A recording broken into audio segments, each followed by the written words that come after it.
Update. Am I the a-hole for moving on with my ex after my best friend told me she didn't want me?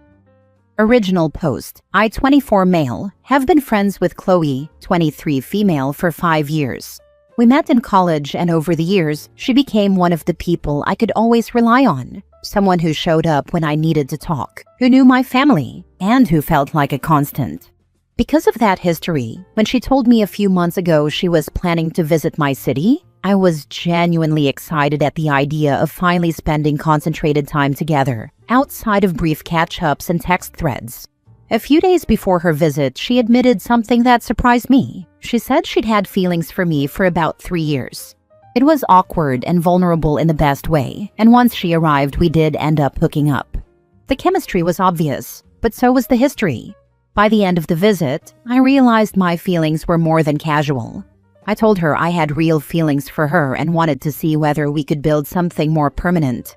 She told me she didn't want that she valued our friendship and wanted to stay friends. I was hurt and disappointed, but I respected her choice and didn't push. About a month later, she came back around and told me she couldn't hide it anymore and wanted to try being together. That felt like a second chance, so we started talking more seriously. But despite the talk and the physical intimacy that followed, nothing actually solidified into a relationship. Chloe was in a rough patch, family drama, unemployment, and instability that had her couch surfing between friends. I tried to be patient, and I even asked whether being with me might be too much for her right now. She told me yes, it was better to stay friends while she worked through her personal stuff. And once again, I accepted that and stepped back. I had planned to fly out for my birthday to see her and potentially test whether her feelings were real, but she canceled on me twice. I didn't push. The cancellations were consistent with the instability she'd described. At the same time, she was chatting with old flings.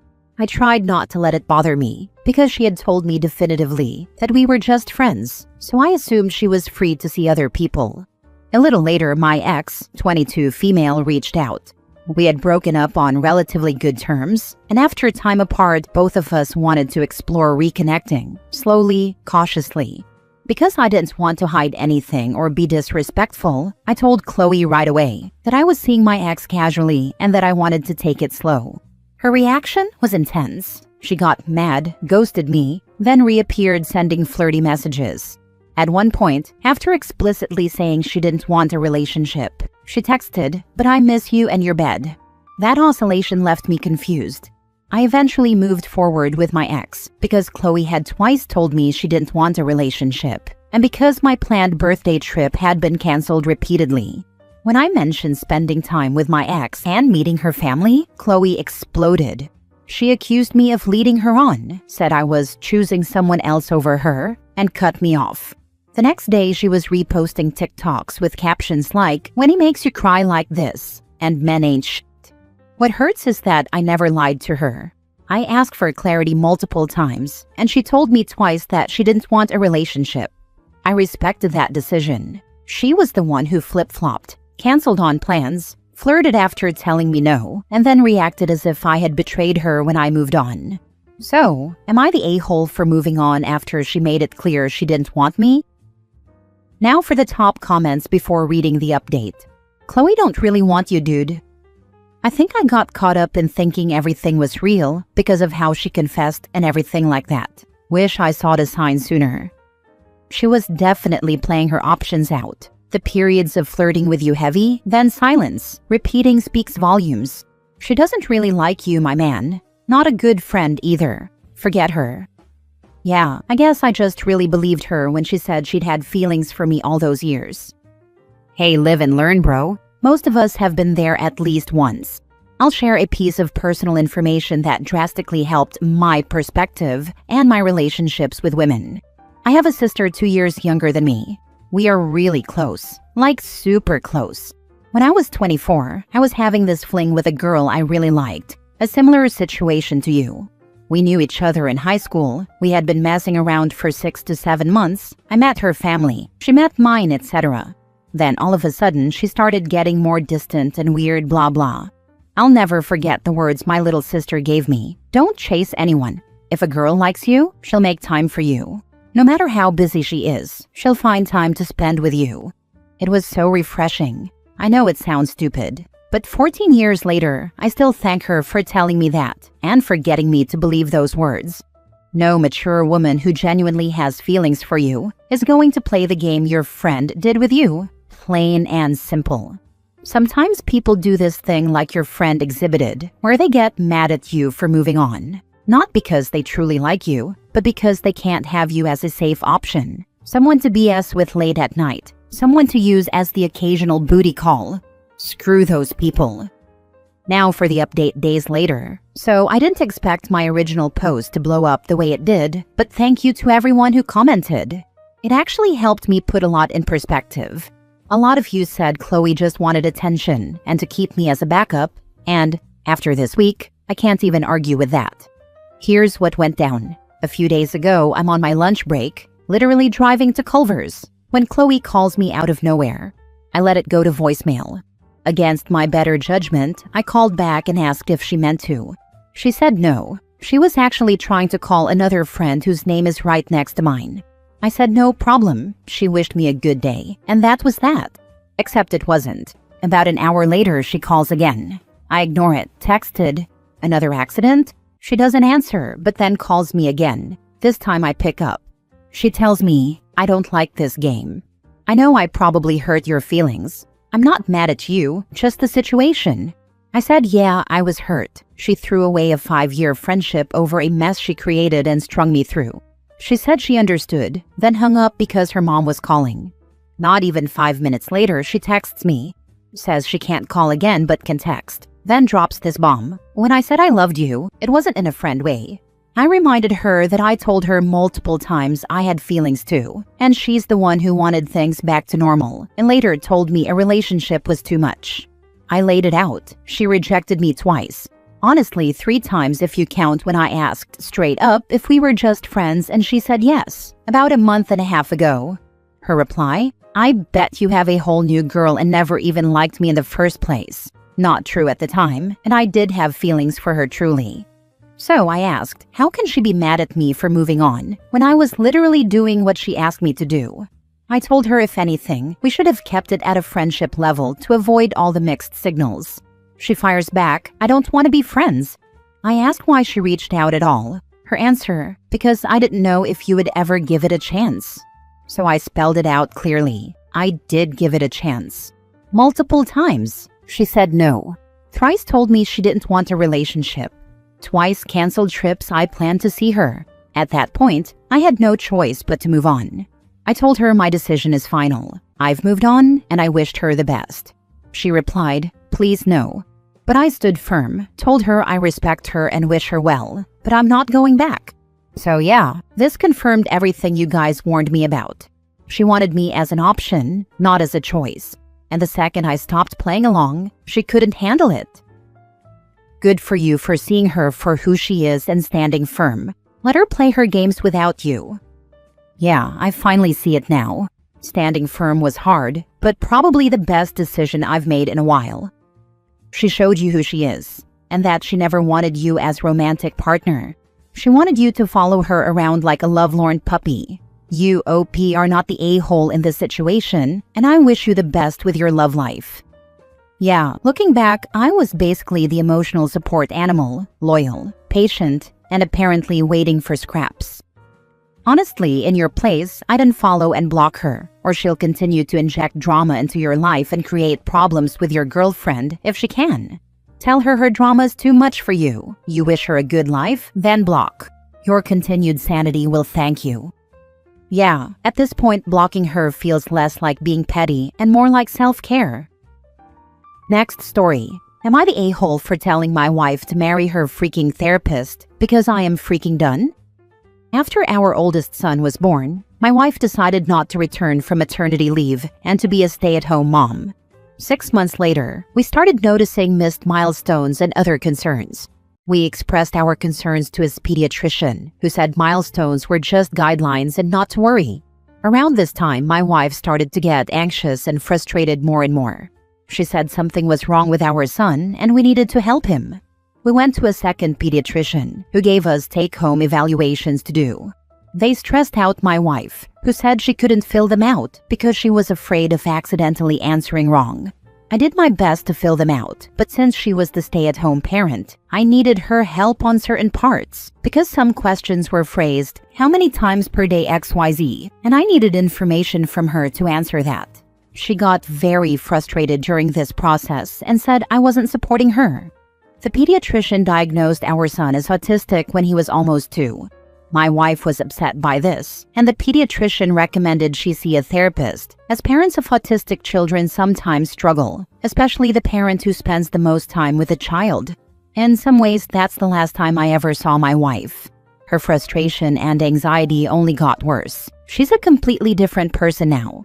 She only communicates in therapy speak, and she acts like her therapist is God, and she is her prophet carrying her commandments to me from on high, to defy at my own risk.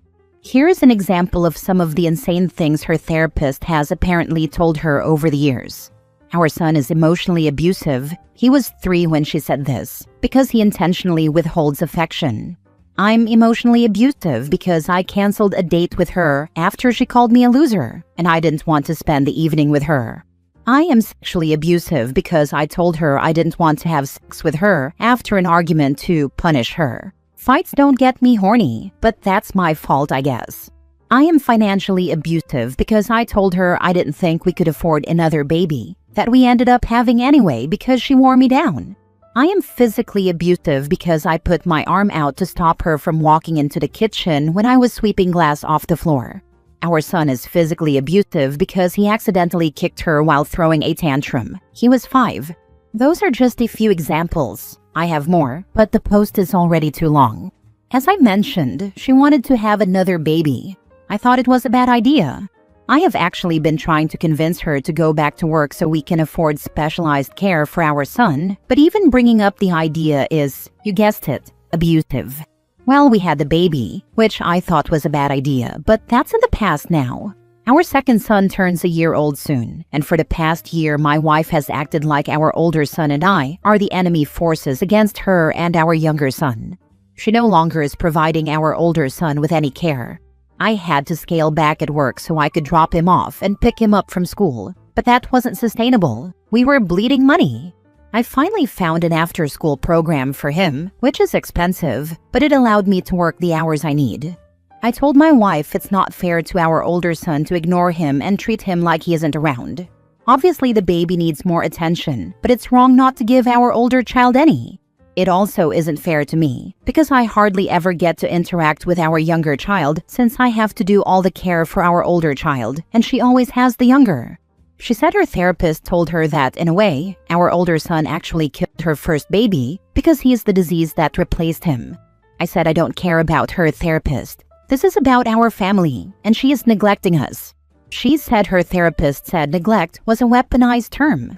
I told her to marry her effing therapist then, because I am effing done. I told her I am filing for divorce.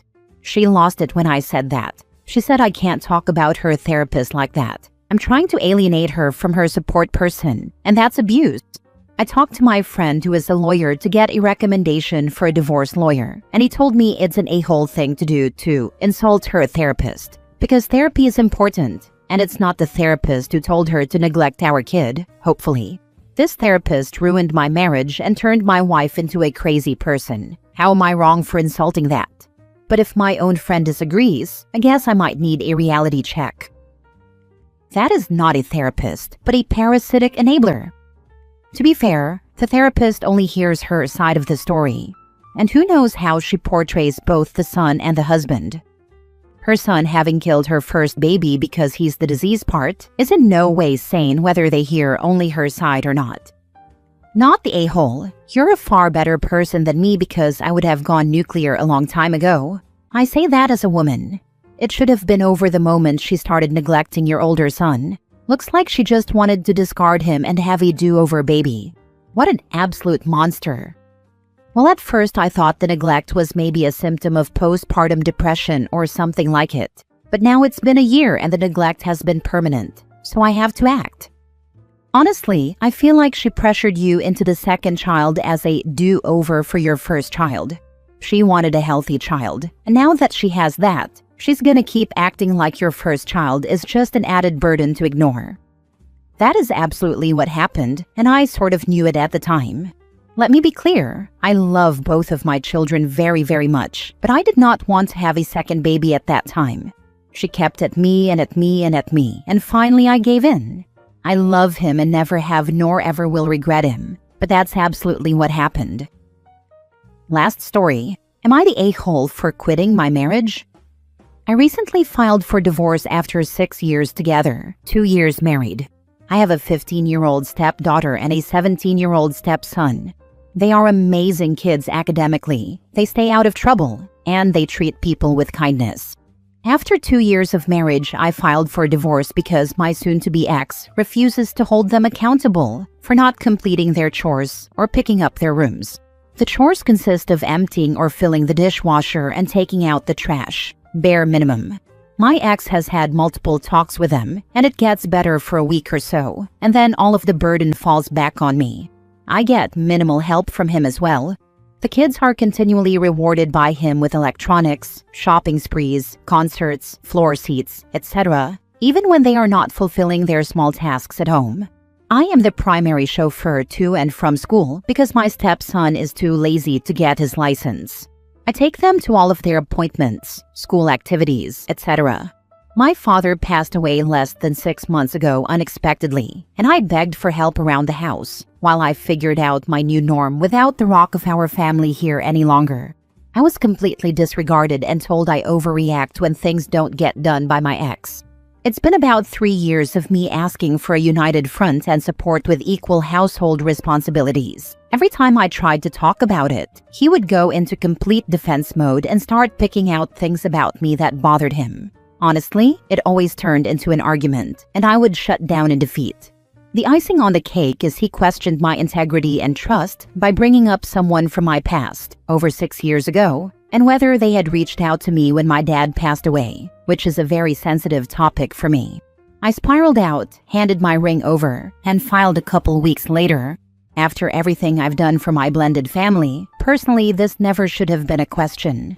Ultimately, all of the build-up and what turned into resentment came crashing down that day because I felt like he thought I would hide something from him to this degree. Am I the a-hole for quitting my marriage as I am being told? Not the a-hole. Sounds like you've been trying for years, and your husband just saw you as a bangmaid/nanny/chauffeur. It kind of sounds like he was obsessed with being the fun parent in the divorce, and OP made it even more convenient. That's a fair assessment, and I realize that now. Unfortunately, I am a very giving and caring individual.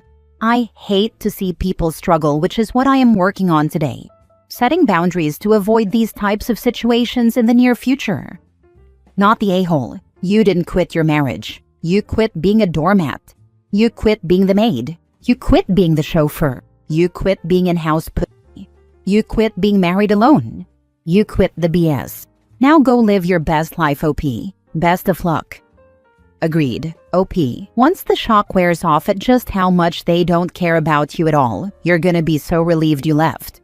Good for you. Has he said anything since you left? Have the kids said anything? They left. I had the home premarital. He did not let me say goodbye to the kids, and we haven't talked much other than sorting out legal pieces.